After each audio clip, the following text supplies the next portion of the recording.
safe and fine at home. Today we are going to continue the fifth chapter of your geography, that is weather and climate. In the last session we have learned about the atmospheric pressure. Today we will learn about the wind and its type, children. So let's begin with the wind. Yes, what do you have wind, children? Yes, moving air is called as wind. Moving air is the motion.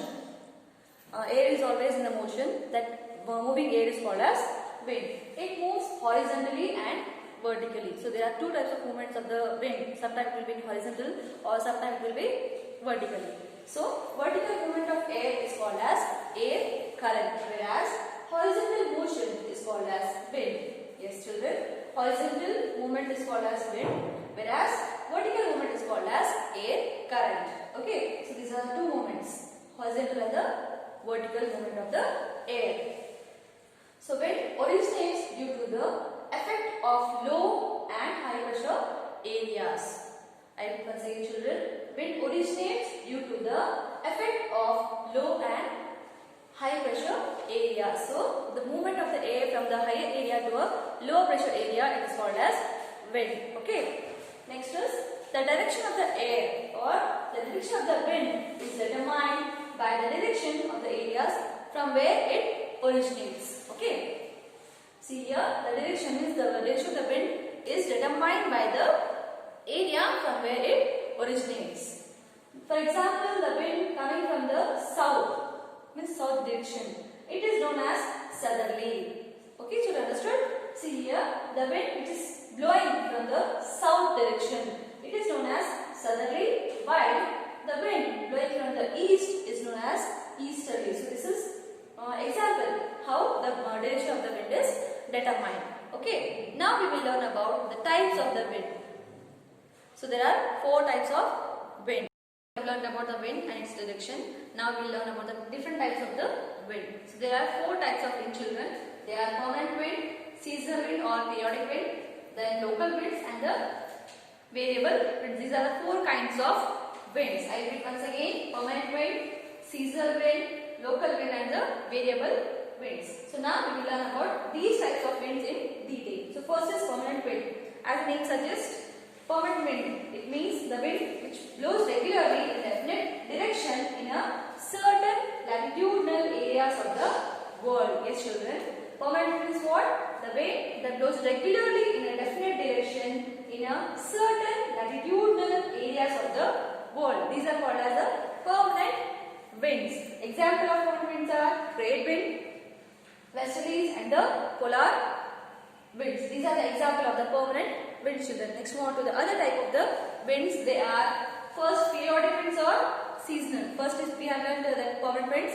Second one is periodic winds or seasonal winds. It means the wind that blows in a particular direction during a particular period of day or a month. It means it blows in a particular time of day or a particular time of month, we can say. So this is called as periodic winds or a seasonal wind. Example of these are monsoon wind, land breeze and the sea breeze. These are the example of the periodic winds. I repeat once again: wind that blows in a particular direction during a particular period of day or a month. These are known as the seasonal winds.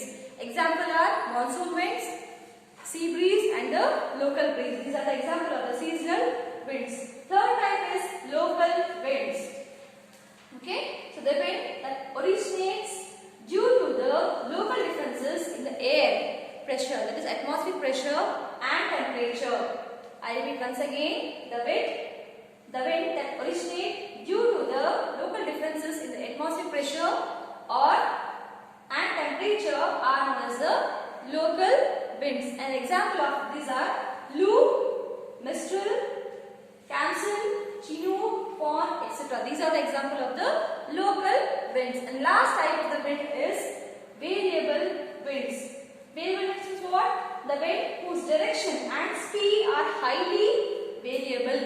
I repeat once again: the wind whose direction and speed are highly variable.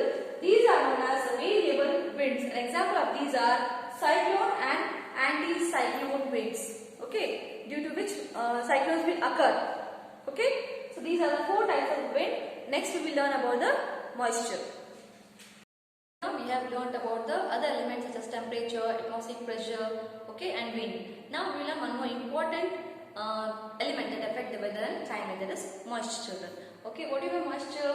Yes, moisture, it means the water vapor present in the atmosphere, or we can say the water vapor which is present in the air surround us. Okay, that is called as moisture. I repeat once again the definition of the moisture here, children. The water vapor present in the atmosphere is called as moisture, or you can say tiny droplets which are present in the air.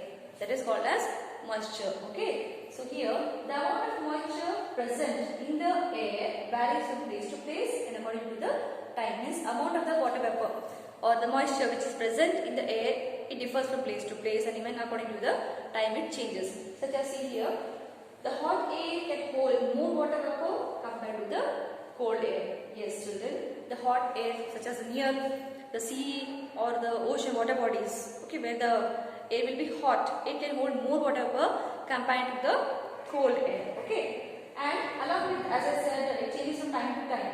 So when the temperature increases, the capacity of air to hold the water vapor increases. When the temperature will decreases, the capacity to hold the air or the water vapor, it decreases. So according to the temperature, it changes from place to place, and according to the time to time, according to temperature, it will increase and the decreases. These changes we see in the moisture present in the air. Okay.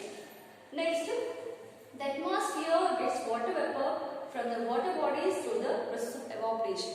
As we see, this is so from where the atmosphere will get its water vapor or the moisture.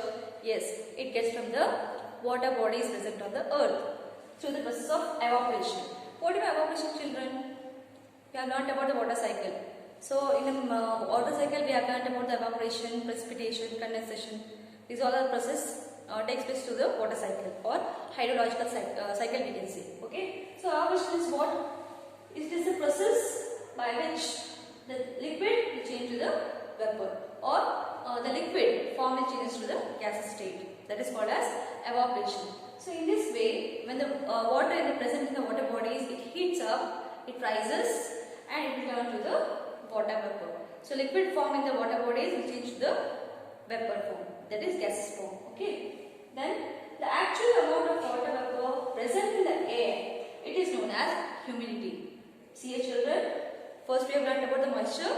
Here it is definition of the humidity. What is humidity? The actual amount of water vapor present in the air, it is known as humidity. I repeat once again, the actual amount of water vapor present in the air is called as humidity.